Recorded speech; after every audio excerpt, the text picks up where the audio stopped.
Тили-тили бом, закрой глаза скорее. Кто-то ходит за окном и стучится в двери. Halo, selamat datang di podcast konten horor bersama saya Sulipan Pasundan. Di video kali ini saya akan menceritakan sebuah desa yang hilang. Kalau orang-orang di sana menyebutnya dengan sebutan Desa Pagadungan. Desa ini kalau dilihat secara teritorial mungkin sekitar sebelah barat Kecamatan Banjarharjo dan sebelah selatan Desa Cigadung. Jadi sekitaran Gunung Tukung gitu. Tapi lebih tepatnya juga gak ada yang tahu pasti. Nah, cerita Pagadungan sebenarnya banyak orang menceritakan itu. Jadi ada yang bercerita di medsos, di sosial media, di YouTube, di Facebook, dan sebagainya. Yang kemungkinan ceritanya itu kurang lebih seperti ini. Jadi dulu di sebuah desa, ya desa Pagadungan itu, ada seorang sesepuh yang sangat ampuh itu. Sesepuh itu sangat sakti gitu. Orang-orang sangat menyeganinya gitu. Nah kemudian waktu itu zaman Belanda ya. Jadi ketika Belanda menyerang 3 kabupaten kalau nggak salah itu yaitu Pekalongan, Tegal, sama Brebes. Jadi otomatis orang-orang kan gimana caranya supaya harta benda mereka kan selamat gitu, nggak kena jarah gitu sama pihak Belanda. Ya ada yang bersembunyi di hutan, di gunung, di sungai, dan sebagainya. Tapi kalau untuk desa Pagadungan, mereka nggak sembunyi. Mereka diam di dalam desa karena mereka dikasih tahu sama sesepuh itu jangan meninggalkan desa. Nah kemudian sesepuh itu menaburkan sebuah abu yang dimana abu itu sudah dikasih mantra terlebih dahulu. Nah ketika sudah ditaburi abu itu, kemudian desa itu menjadi desa yang tak kasat mata. Tujuannya apa? Tujuannya supaya Belanda tidak mampir, tidak menjarah desa itu. Nah, kemudian setelah berhasil membuat desanya tak kasat mata, sesepuh itu pergi. Ya karena dia sangat sakti, dia ingin ikut berjuang juga gimana caranya untuk mengusir penjajah gitu. Tapi naas, saat itu dikabarkan bahwa sesepuh itu meninggal dunia. Jadi desa yang ia sembunyikan, desa yang ia taburi abu, desanya yang sangat ia cintai, itu sampai sekarang menjadi desa yang tak kasat mata. Nah itu cerita dari berbagai versi ya. Kemudian waktu itu saya masih kecil itu sekitar kelas 3 SD. Saya juga tanya sama bapak saya, Pak emang benar gitu di daerah Wetan, di daerah Cigadung gitu emang dulunya ada Pagadungan tuh Pak? Kata bapak, iya dulu di sana itu ada Pagadungan. Dia sebuah desa yang sampai saat ini tuh benar-benar hilang. Nah itu ceritanya gimana Pak? Kok bisa hilang gitu? Saya kan penasaran tuh, antusias banget sama cerita-cerita dari bapak itu. Nah bapak menceritakan bahwa dulu itu ada budak Angon. Budak Angon itu anak pengembala lah. Jadi dia mengembala kerbau. Nah setiap hari dia kan pergi mengembala ke hutan gitu. Kemudian pada suatu hari dia menemukan sebuah benalu hutan. Kalau di daerah saya sebutnya itu ya mangandeh leweng gitu. Tapi benalu ini berbeda dengan benalu-benalu biasanya. Dan juga dia hinggap, dia menempel di pohon bambu petung gitu, pohon bambu yang besar gitu. Nah konon katanya kalau memang ada benalu hutan yang menempel di pohon bambu, terutama pohon bambu petung itu, pohon bambu yang besar itu mempunyai kekuatan magis tersendiri. Nah sama budak Angon itu, sama anak pengembala itu, akhirnya benar itu diambil, dipetik gitu. Kemudian dia bawa, dia perhatikan, ternyata bagus juga ya gitu. Jadi daunnya itu agak lebar, kemudian bunganya itu merah merekah. Ya bawa pulang, karena bagus itu. Dia nggak tahu kalau benalu itu ternyata mempunyai kekuatan mistis. Dia nggak tahu, cuma dia taunya ini menarik gitu. Akhirnya dibawa pulang. Nah sampai ke rumah, ketika dia udah masuk rumah gitu, dia kan memasukkan kerbau-kerbaunya ke kandang, kemudian dia istirahat di belakang rumah, di depan lincak kayu gitu. Nah bapaknya yang pulang dari kebun itu kan nyariin ya, namanya itu ya kita sebut aja Ujang gitu. Jang, Ujang, kamu di mana Jang? Gitu. Bapak nyariin itu. Nah Ujang jawab, di sini Pak, di belakang rumah gitu. Akhirnya bapaknya itu ke belakang rumah nyari si Ujang itu. Loh Ujang, kamu di mana? Aku nggak ada. Ih bapak gimana sih? Ini saya di belakang rumah, di depan bapak gitu. Kamu bawa apa gitu? Bapaknya penasaran. Ini anakku nggak ada, tapi suaranya ada. Jangan-jangan dia bawa sesuatu gitu. Kamu bawa apa Jang? Coba dilepasin dulu. Nah Ujang baru sadar kalau benal hutan yang ia bawa itu kan ya kalungkan di lehernya itu. Ya sadar, oh iya tadi kan saya dari hutan bawa manganda leweng ini, bawa benal hutan ini. Dilepas tuh benal itu. Baru kelihatan si Ujang. Kamu itu ngapain bawa kayak gitu? Nggak tahu Pak, ini cuma bawa aja, nemu di hutan gitu. Udah sana makan dulu gitu, kata bapaknya. Akhirnya Ujang pergi makan gitu. Nah setelah makan, dia berpikir kan, tadi saya bawa benal hutan ini, kok bapak nggak lihat saya ya? Wah jangan-jangan ini benal hutan mempunyai kekuatan super gitu. Namanya juga anak kecil kan. Jangan-jangan ini benal hutan mempunyai kekuatan yang super, mempunyai kekuatan yang di luar nalar gitu. Orang saya pas saya bawa ini, bapak nggak lihat saya. Nah akhirnya sama si Ujang yang masih kecil itu, ya budak detik yang nambrong gitu. Akhirnya benal hutan itu dibakar.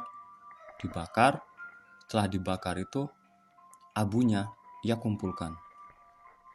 Tapi nggak dibakar habis ya, mungkin masih ada satu genggam dari benal hutan itu yang nggak terbakar semua gitu.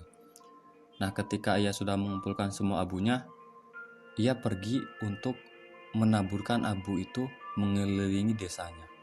Taburin abunya itu sama si Ujang kecil itu. Taburin sampai akhirnya tepung gelang ketemu dari satu titik awal dengan titik akhir. Nah pas tepung gelang itu Ujang ada di dalam lingkaran itu. Ketika tepung gelang akhirnya desanya menghilang. Tapi saat itu Ujang juga nggak sadar kalau desanya itu hilang, itu nggak sadar. Penduduk desa juga nggak sadar kalau desanya hilang, itu mereka juga nggak sadar. Mereka itu taunya ketika ada kerumunan gitu, ada Belanda yang sedang menjarah gitu, kok lewat aja gitu, gak ada yang datang ke rumah, gak ada yang kemudian ngambil barang-barang berharga, gak ada yang menjajah gitu. Mereka cuma lewat aja seperti gak terjadi apa-apa. Nah kemudian akhirnya mereka sadar bahwa kini desanya sudah berada di lain dimensi. Mereka hilang. Isi Ujangnya hilang, bapaknya hilang, semua warga desa ikut menghilang. Nah kemudian ketika ada orang-orang yang berada di luar desa gitu, jadi mungkin mereka sedang buruh atau sedang merantau keluar desa gitu. Ketika mereka pulang, mereka bingung juga. Loh, kok desanya nggak ada gitu? Kok desa saya kemana gitu? Kok nggak ada ini? Dulu kan di sini, letaknya di sini, saya masih ingat gitu. Tapi kemudian mereka nggak berhasil menemukan desanya sampai sekarang. Akhirnya orang-orang yang tidak bisa kembali ke Pagadungan, mereka membuat pemukiman baru. Kemudian pemukiman itu diberi nama Cigadung. Sama dari kata-kata gadung gitu. Gadung itu ubi jalar yang beracun. Di Pagadungan. Mungkin dulu memang di sana itu tempat penghasil gadung banyak ya. Jadi namanya Pagadungan, tempat gadung gitu. Kemudian mereka membuat pemukiman baru diberi nama Cigadung. Jadi seperti itu kalau cerita dari versi bapak saya. Terlepas kalian percaya atau tidak, ya terserah kalian. Tapi memang ada beberapa bukti gitu kalau Pagadungan itu memang benar-benar ada. Kalau musim perpekan atau sebelum menjelang hari raya Idul Fitri itu, kan banyak nih orang-orang pergi ke pasar gitu ya. Ada yang belanja baju baru, ada yang belanja sayuran, belanja daging dan sebagainya. Itu kalau perpekan, kalau kita teliti, pasti ada orang-orang yang belanja tapi menggunakan pakaian yang sangat sederhana gitu.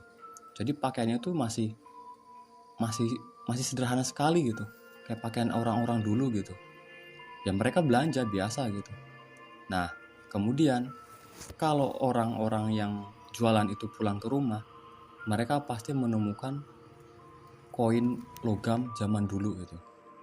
Padahal dia yakin dulu waktu di pasar kemarin itu, pas di pasar itu semua uangnya itu uang baru gitu, tapi kok ada uang logam zaman dulu gitu. Akhirnya mereka sadar mungkin orang Pagadungan juga ikut berbelanja gitu. Nah itu yang dapat uang logam, uang zaman dulu itu yang mending aja, istilahnya masih ada alat atau sisa yang bisa digunakan kembali. Nah ada juga beberapa pedagang yang menemukan di tumpukan uangnya itu malah ada beberapa lembar daun kering gitu. Ini kan malah rugi ya, dapatnya daun gitu. Kemudian bukti-bukti bahwa Pagadungan itu benar-benar ada dulu itu kayaknya memang pernah terjadi di sebuah desa, ya desa dekat Banjar juga sih.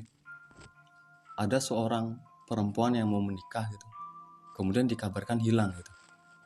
Ini gimana ceritanya ya, orang mau menikah kurang lebih seminggu lagi kok tiba-tiba nggak ada. Jangan-jangan ini kabur lah, mungkin ada masalah sama calon pasangannya gitu. Tapi ketika ditanya ya baik-baik aja, nggak ada masalah, nggak ada apa-apa, nggak ada cekcok atau apalah. Nah kemudian karena bingung, keluarganya kan tanya sama orang pintar gitu. Sama orang pintar, dia dikasih tahu bahwa anak perempuannya itu dibawa sama orang Pagadungan. Nah kalau udah kayak gini gimana mau nyari coba? Orang udah hilang gitu, mau nyari kemana gitu. Ya walaupun kita sakti gitu, kita bisa masuk ke Pagadungan, tapi emang bisa jamin kita bisa keluar lagi gitu? Enggak kan? Jadi ya udah, akhirnya keluarga bisa pasrah gitu. Ya perempuan itu hilang sampai sekarang nggak ketemu. Katanya ya dia disenangi sama warga Pagadungan, akhirnya dicuri untuk dibawa ke desanya. Nah kemudian pembuktian selanjutnya itu dari Om Maman.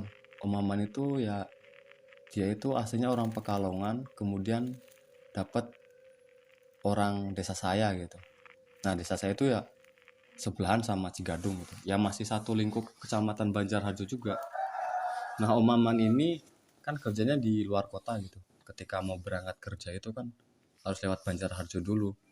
Ketika udah sampai Banjar, dia ingat bahwa ada barang yang ketinggalan gitu. Akhirnya Om Maman balik lagi nih. Ketika balik lagi di antara Tiwulandu sama Cikakak itu, dia lihat ada sebuah jalan setapak di mana di gerbang utamanya itu ada 2 buah obor. Loh, kok ada jalan ini sih? Perasaan tadi pas berangkat gak ada jalan di sini gitu. Kok tiba-tiba ada jalan gitu? Ada obornya juga gitu.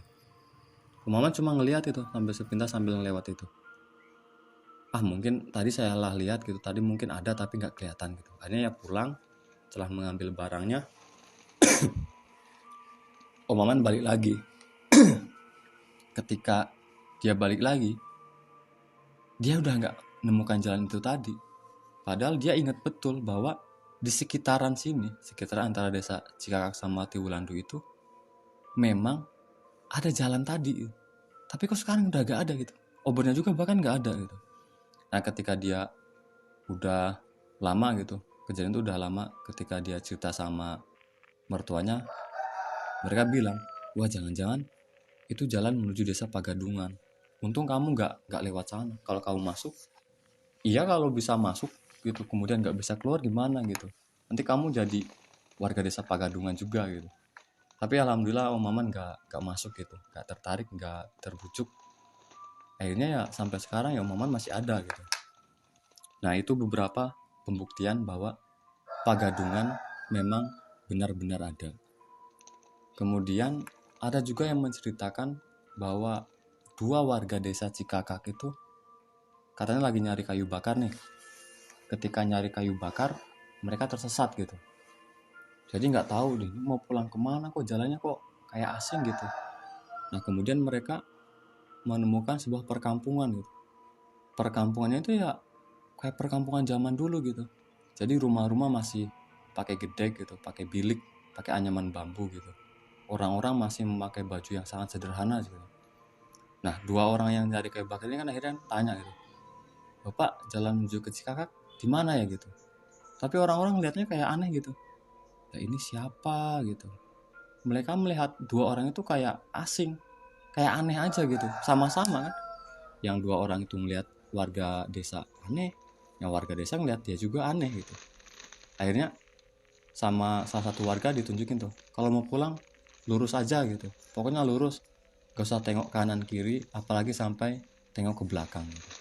Bahkan merinding kan dibilang kayak gitu, suruh lurus gak usah tengok kanan kiri apalagi belakang, jangan-jangan ada apa gitu. Akhirnya dua orang ini ya pulang gitu, pulang mereka tetap lurus gitu, pokoknya lurus aja, lurus, gak usah tengok kanan kiri, gak usah lihat ke belakang gitu. Nah yang satu itu gak sengaja itu kepleset jatuh gitu, pleset jatuh, kemudian nggak sengaja dia lihat ke belakang, ada apa di belakang, ya tiba-tiba semua jadi gelap gitu, jadi gelap, gelap, gelap, jalan yang tadinya setapak lurus kemudian udah nggak ada jalan lagi.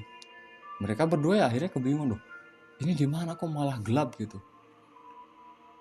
Akhirnya ketika mereka meraba-raba, kok kayak ada genangan air, kok kayak ada kerikil-kerikil gitu. Akhirnya ketika mereka berhasil keluar, itu mereka ada di bawah jembatan antara desa Cikakak sama Tiwulandu yang dulu sempat ambruk itu. Mereka keluar itu pagi sekitar subuh gitu, padahal mereka nyari kayunya itu sore. Jadi semalaman itu mereka nggak tahu kemana, hilang gitu. Jadi orang-orang nyebutnya, wah ini tersesat sampai ke Pagadungan gitu, desa terkutuk lah, desa apalah gitu orang-orang yang nyebutnya sih. Tapi alhamdulillah 2 orang itu selamat sampai sekarang. Nah kemudian ada juga yang bercerita bahwa kalau misalnya musim panen gitu, kan beberapa orang dari desa-desa sebelah itu kan buruh buruh ngarit gitu, ikut bantu-bantu buat ngarit padi, nanti dibayarnya sama bawon gitu, sama karung gabah. Nah Pak Min, sebut aja Pak Min lah gitu, Pak Min ini kan buruh ngarit gitu, pagi-pagi dia udah ngayuh sepeda sama teman-temannya itu. Nah kemudian ketika teman-temannya itu udah dapat pekerjaan, udah ada yang ngajak suruh ngarit ke ladang itu, Pak Min sendiri malah belum dapat job gitu. Waduh kok saya malah belum ada orang yang nyuruh ngarit, ini gimana gitu. Kemudian ketika hari udah mulai agak siang, ada tuh bapak-bapak gitu, Pak udah ada yang nyuruh ngarit belum gitu. Belum Pak, ini dari tadi belum ada yang nyuruh gitu. Ya udah ikut saya aja di ladang saya ya. Akhirnya Pak Min ikut sama bapak-bapak itu, ngarit biasa gitu, sama warga desa itu. Nah kemudian ketika sore udah selesai gitu, Pak Min kan dapat jatah bawon gitu, dapat jatah dari hasil keringatnya itu 2 karung gabah. Karena Pak Min udah tua gitu, dibawa langsung sekaligus kan berat gitu. Akhirnya Pak Min bawa satu dulu. Pas saya bawa satu dulu ya, nanti saya balik lagi gitu, tak anterin pulang dulu ke rumah, nanti tak balik lagi, kata Pak Min. Ketika dia udah bawa karung gabah itu pulang, kemudian ketika dia mau balik lagi, itu udah nggak ada, gabahnya itu udah nggak ada. Padahal dia ingat betul dia taruh di pinggir jalan ini, bahkan jalannya itu udah nggak ada gitu. Dia pas dia nginget-nginget jalannya ini ke sini udah nggak ada, ketemunya sama hutan aja, hutan belantara gitu. Waduh, ini jangan-jangan tadi saya ke desa Pagadungan gitu. Tapi alhamdulillah Pak Min bisa selamat ya, cuma ruginya ya rugi 1 karung gabah itu tadi. Nah itu beberapa bukti bahwa Pagadungan itu memang benar-benar ada. Nah, bukti yang terakhir ini mungkin cukup menarik juga ya, karena memang bukti terakhir itu saya mengalami sendiri gitu. Jadi cerita Pagadungan saya ceritakan pada salah satu teman saya. Nah teman saya itu mempunyai kelebihan ketika saya bercerita seputar dunia mistis, horor lah atau apalah itu, dia langsung bisa menangkap gitu. Dia menangkap sinyal, dia bisa seolah-olah flashback ke kejadian yang saya ceritakan gitu. Ini kan menarik kan kayak gini tuh. Saya cerita gitu, dulu itu ada sebuah desa yang hilang gini. Dia dengerin, asik gitu dengerin cerita-cerita saya, tapi nggak komentar. Saya juga mulai, loh tumben ini nggak komentar kalau saya cerita Pagadungan. Dia diem aja gitu. Kemudian setelah hari-hari berikutnya saya bertemu lagi, kita cerita lagi nih. Dia cerita-cerita ngalor ngidul, cerita apalah gitu. Kemudian dia baru buka suara gitu. Dia bilang gitu, ketika dulu kamu cerita Pagadungan, sebenarnya saya udah kesana. Loh, kesana gimana, orang kamu dari pas saya cerita kamu ada di dekat saya dengerin gitu. Loh, kamu nggak tahu, saya kan bisa meraga sukma gitu. Jadi ketika saya bercerita Pagadungan, dia tuh udah sampai ke Pagadungan dulu gitu. Dia bahkan bertemu dengan Ujang. Bayangin tuh, dia bertemu sama Ujang yang dulu membuat desanya hilang gitu. Ujang menghampiri dia, menemui dia itu masih dengan Ujang yang dulu, yang masih kecil, cuma pakai kolor putih gitu. Dia membawa sisa-sisa benar hutan yang dulu ia bakar itu. Dia bilang gini, Kang, maaf, dulu itu saya yang bakar ini, kemudian saya mengitari desa pakai abu ini, akhirnya desa saya hilang, Kang gitu. Oh, jadi kamu yang buat desanya hilang? Iya, Kang, saya nggak sengaja, orang saya juga nggak tahu kan, saya anak kecil. Ini, Kang, benalunya masih ada, ini yang dulu nggak sempet saya bakar, kalau kamu mau ambil aja gitu, kata si Ujang. Wah, enggak, terima kasih, saya enggak mau, simpen aja gitu. Jadi dia bercerita bahwa dia ketemu sama si Ujang beneran gitu. Wah, ternyata memang cerita Ujang sama Pagadungan itu memang benar-benar ada, benar-benar terjadi.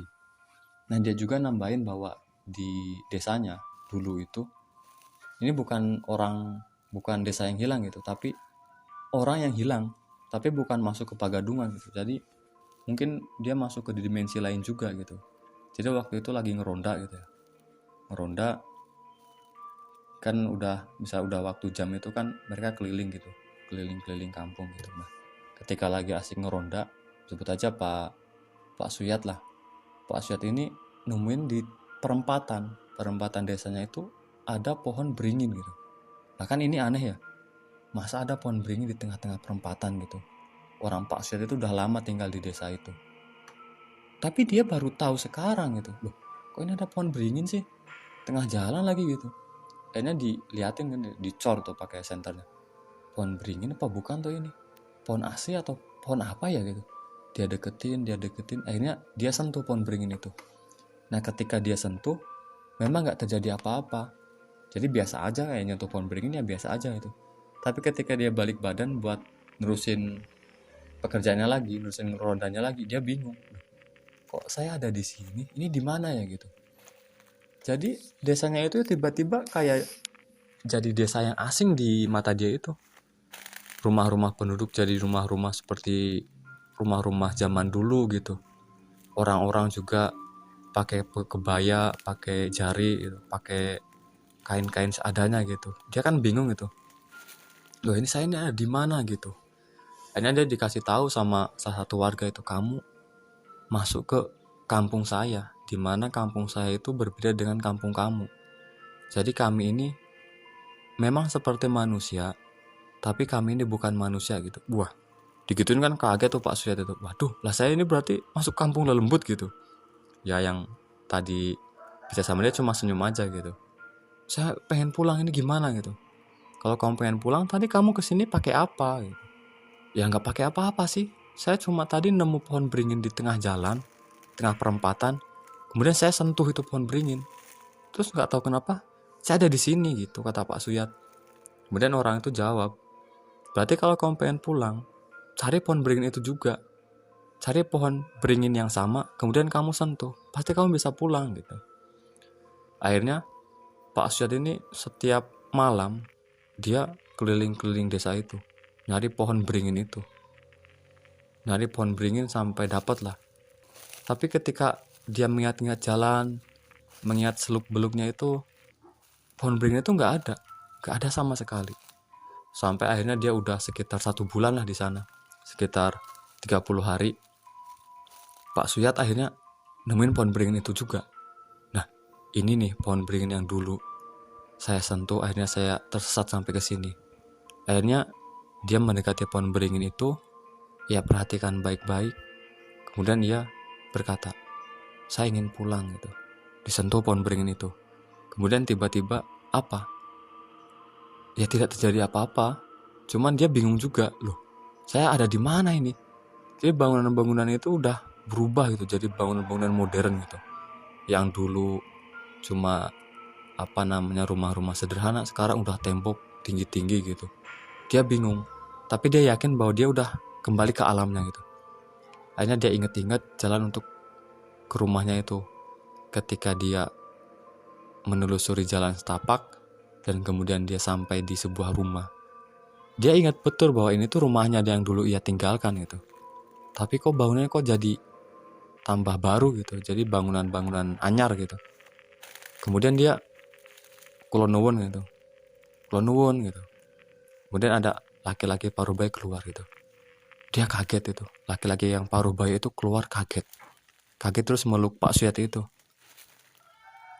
Dia kan, Pak Suyat juga bingung kan gitu loh. Ini siapa kok malah meluk saya gitu. Kemudian dia tanya, istri saya kemana gitu. Anak saya kemana? Laki-laki paruh baya itu nangis. Kemudian dia bilang bahwa ibunya itu sudah meninggal. Loh, ibu kamu meninggal? Saya tanya istri saya, bukan ibu kamu lah. Kamu siapa gitu? Akhirnya dia bilang bahwa dia itu adalah anaknya. Loh, gimana bisa nih Pak Suyat yang dulu hilang, yang Pak Suyat rasakan itu cuma 30 hari, 1 bulan. Tapi di alam kita, ternyata Pak Suyat hilang 30 tahun. Bayangin aja 30 tahun itu bukan waktu yang sebentar gitu. Jadi istrinya itu meninggal karena depresi lah, nyari suaminya nggak ketemu-ketemu 30 tahun. Tanya sama orang pinter, tanya sama dukun, tanya sama kiai, tapi belum ada jawaban. Akhirnya depresi kemudian meninggal. Nah anaknya yang dulu ia tinggalkan masih remaja gitu, sekarang udah tua gitu. Ya gempar lah satu desa gitu, gempar gitu. Mana bisa gitu, gimana bisa, ceritanya gimana gitu. Akhirnya ada yang percaya, ada yang enggak. Tapi kemudian anaknya yang paruh baya itu, dia manggil ya mungkin sesepuh desanya, yang dimana dia satu angkatan sama Pak Suyat. Dia malah udah tua, udah tua renta itu, udah jadi simbah-simbah. Akhirnya dia bilang bahwa memang ini Pak Suyat, benar-benar bapaknya yang dulu hilang. Dan memang cerita itu memang benar terjadi. Jadi ya kita sebagai manusia awam, sebagai manusia biasa, memang harus percaya bahwa kita selalu berdampingan dengan dimensi lain. Bahwa mereka yang kita gak bisa lihat itu memang benar-benar ada. Ujang dan desa Pagadungan itu juga ada. Semua yang tak kasat mata itu ada. Kita cukup percaya saja dan meyakini bahwa kita bukan salah satu makhluk di dunia ini. Banyak makhluk-makhluk yang ciptaan Tuhan juga, mereka ikut hidup, ikut mengambil andil bagian di dunia ini. Ya, sekian cerita dari saya. Semoga bisa menghibur teman-teman semua. Ada salah kata, saya mohon maaf. Kemudian untuk mendukung channel ini, silahkan subscribe, like, komen, dan share video ini ke teman-teman kalian supaya mereka juga tahu. Akhir kata, saya Sulipan Pasundan. Salam waras.